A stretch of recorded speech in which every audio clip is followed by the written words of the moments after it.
Yeah. Push the bike. Let's put the bike over there.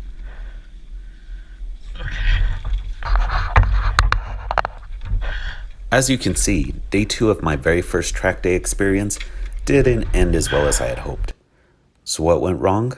It started about right here when I decided to pass this rider. Initially, I had planned on staying behind her because she was faster through the turns than I was. But at the last minute, I decided to just go for it. About right here's where it all went wrong. Interestingly, it wasn't the speed that caused me to run off the track, it was my focus. As I was entering the turn, I was thinking about what was going on behind me. I was worried about slowing down too much for the turn and causing problems for the rider behind me. The reality is that I shouldn't have been worried about this at all. At the track, you're supposed to focus on what's in front of you, not on what's behind you. Then, as I drifted closer to the edge of the track, I got fixated on where I thought the bike was going instead of focusing on where I needed to go.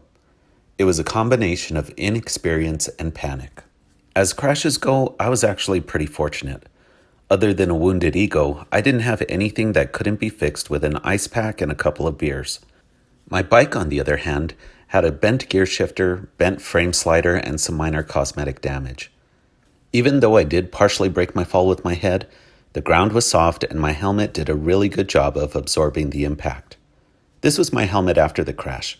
I've landed on my head a number of times doing dumb things, but I have to say, thanks to this Icon Airform, this was by far one of the softest landings on my head ever. I had just bought this helmet a month before, so that was a real bummer.